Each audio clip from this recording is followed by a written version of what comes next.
जब से Sikandar movie release हुई है तब से एक ही ट्रेंडिंग में चल रहा है सेंटेंस, वो सेंटेंस है कि सलमान खान गो बैक। तो इसी क्यूरियोसिटी के चलते हुए मैंने भी उस मूवी के टिकट निकाल दिए और अपने 400 रुपये पानी में बहा दिए। और आने के बाद, मूवी देख के आने के बाद मुझे लगा कि वो सेंटेंस क्यों ट्रेंडिंग में चल रहा था। अगर अभी भी आपने अभी तक उस मूवी नहीं देखी है तो प्लीज़ ना देखे, या इस वीडियो के बाद आप सोच लेना कि देखना भी है या नहीं देखना है, तो आपके वो 400 रुपये बच जाएंगे। और थिएटर में अभी मूवी है उतना ज़्यादा तो क्रेज़ नहीं है, लेकिन जितना क्रेज़ है ना वो सलमान खान की वजह से है।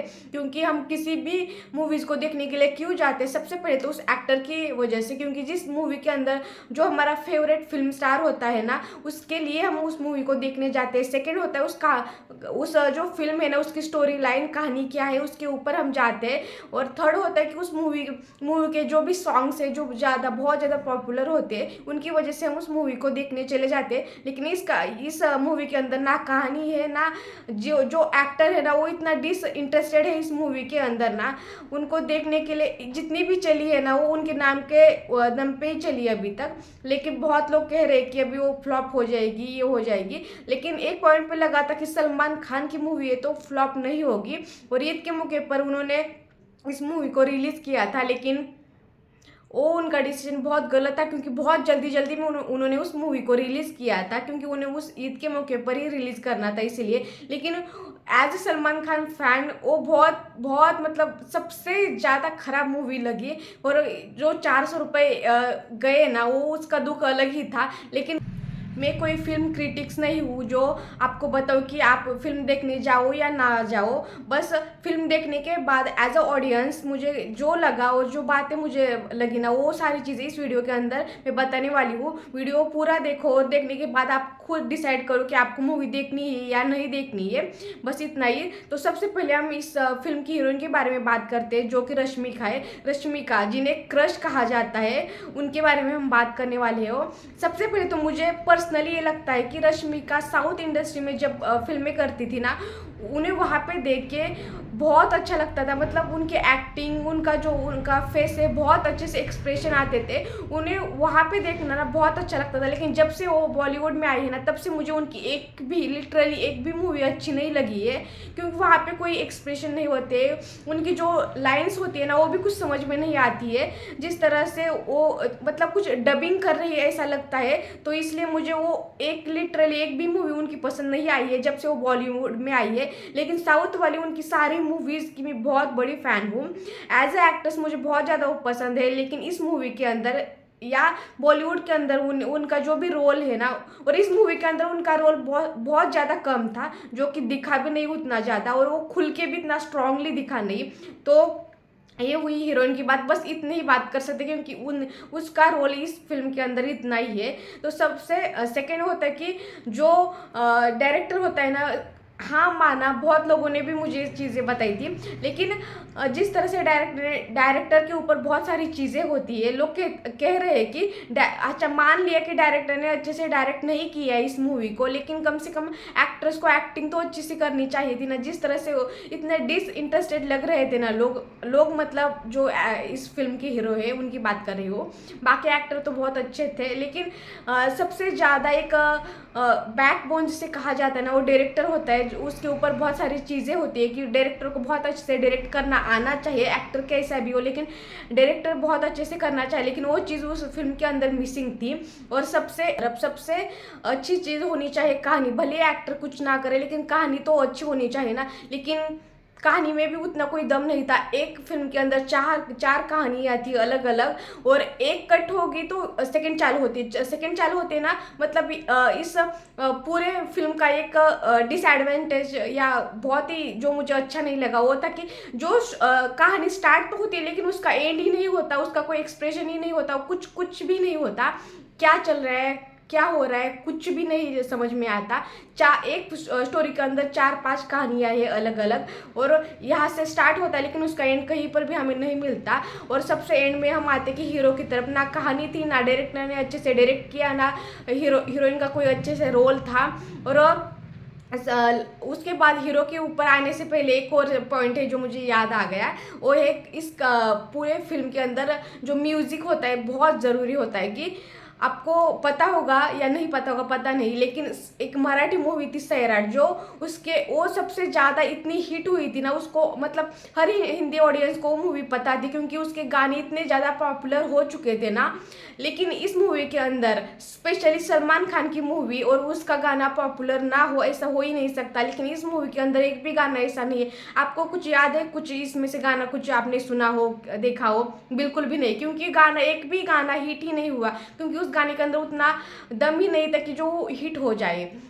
तो गाने के लिए भी बहुत निगेटिव मार्किंग है उसके लिए। तो और एंड में सबसे एंड में आते हीरो के ऊपर, जो हीरो की एक्टिंग स्टार्टिंग में तो बहुत अच्छा लगा, लेकिन उसके बाद 10 मिनट के बाद ही फिल्म इतनी बोरिंग लगने लगी। और इस मूवी को देख के लगा कि सलमान सर ना बहुत ज़्यादा डिसइंटरेस्टेड थे इस मूवी के अंदर। जो उनकी रश्मिका के साथ जो केमिस्ट्री देखने को मिली ना, बहुत ज़्यादा वो देखने में बहुत कुछ भी इंटरेस्ट लग ही नहीं रहा था। उन्हें जितना इंटरेस्ट नहीं था ना, उतना हमें भी इंटरेस्ट नहीं लग रहा था, क्योंकि लास्ट में 400 रुपये दिए इसलिए उस मूवी को देखना पड़ा, वरना आधे में छोड़ के आ जाते। और वैसे भी बहुत ज़्यादा फास्ट फॉरवर्डिंग मूवी है। इस वीडियो के लास्ट में मुझे बस आपको कुछ पॉइंट बताने हैं, जिससे आप बहुत इजीली डिसीजन ले पाओगे कि इस मूवी को देखने जाना भी है या नहीं। सबसे पहले तो इस मूवी की स्टोरी, कुछ भी स्टोरी है ही नहीं। कोई भी स्टोरी का स्टार्टिंग हो जाती है, लेकिन इस स्टोरी का कोई भी एंड नहीं है। कोई भी आके मतलब बॉयफ्रेंड से ब्रेकअप होने के बाद उसको एक हार्ट सर्जरी किया जाता है, उसका क्या रीज़न दिया है, मतलब कुछ स्टोरी है ही नहीं।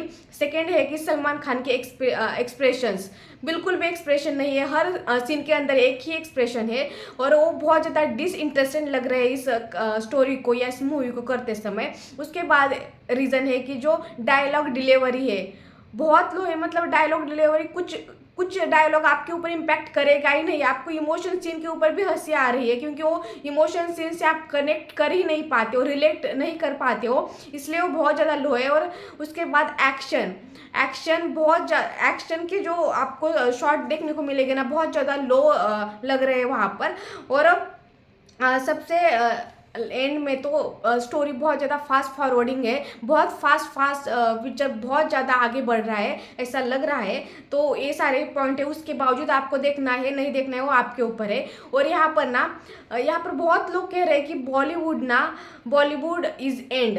मतलब यहाँ पर एक बात है कि बॉलीवुड मीन्स हिंदी सिनेमा, बिल्कुल भी नहीं है, क्योंकि हिंदी सिनेमा के जो आ रहे हैं ना, बहुत ही किसी को भी पसंद नहीं आ रहे वो सिनेमा। लेकिन बस बॉलीवुड का मतलब बस हिंदी सिनेमा नहीं है, मराठी आप मलयालम मूवीज़ देखो, इतने अच्छे अच्छे मूवीज़ आते हैं, स्टोरी लाइन देखो, मराठी सिनेमा देखो, साउथ इंडियन देखो, इतने अच्छे अच्छे सिनेमा है ना। और बाकी इंडस्ट्री को भी आप चांस दे दो, बस हिंदी के सिनेमे कुछ इतने खराब आ रहे हैं, इसका मतलब ये नहीं कि बॉलीवुड एंड हो चुका है, बिल्कुल भी एंड नहीं हो चुका है। बॉलीवुड का मतलब बस हिंदी सिनेमा है ही नहीं, और बस सलमान खान ही नहीं है, तो बहुत अच्छे अच्छे एक्टर्स है।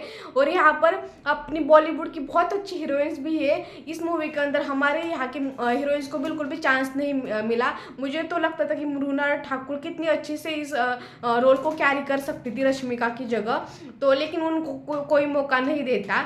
यहाँ पर ना बॉलीवुड को ना यंग राइटर की ज़रूरत है, लेकिन ये लोग राइटर का मामला इतना ख़राब है ना, यंग राइटर जो है ना उनको चांस देते ही नहीं है, वही पुराने एक्टर को लेते हैं। और वहाँ पर और यहाँ पर राइटर्स की भी कोई गलती नहीं, क्योंकि उनको उतना रिकॉग्नाइज भी नहीं मिलता और उन्हें उतनी पेमेंट भी नहीं मिलती, जिस तरह से राइटर बताते हैं ना। राइटर को कोई इतना रिकॉग्नाइज नहीं मिलता जितना हीरो और हीरोइन को मिलता है, सबसे ज़्यादा तो हीरो को मिलता है। और ये मूवी जितनी भी चलेगी ना, बस सलमान खान की गुडविल के ऊपर चलेगी। बाकी उस मूवी के अंदर ना स्टोरी है, ना डायरेक्शन है, ना कुछ भी है ही नहीं, ना एक्टिंग है। एटलीस्ट एक्टर लोगों की एक्टिंग तो होनी चाहिए थी ना, लेकिन वो भी नहीं है। तो इसके बाद आप मूवी देखना जाना चाहते हो, आपके जो इतने अच्छे से आपने इतने कष्ट किए करके आपने जो पैसे कमाए उसको डुबाना चाहते हो, तो आप जा सकते हो। As a Salman Khan fan आप जा सकते हो, लेकिन अगर आपको अच्छी स्टोरी चाहिए ना और अच्छा एक्शन चाहिए तो मत जाना। और सलमान खान की बस अभी जो मूवीज़ को इतना ट्रोल किया जा रहा है ना, जो पहले किया था राधे को किया था, किसी का भाई किसी को जान को किया था, लेकिन उसमें भी कुछ तो बात थी, स्टोरी तो थी एटलीस्ट। लेकिन इसके अंदर कुछ भी नहीं है, ट्रोल भी नहीं किया जा सकता, इतनी खराब मूवी है। लेकिन इससे पहले जो सलमान खान की मूवीज़ थी ना, कितनी अच्छी थी। मैं तो बहुत बड़ी फ़ैन थी सलमान खान की।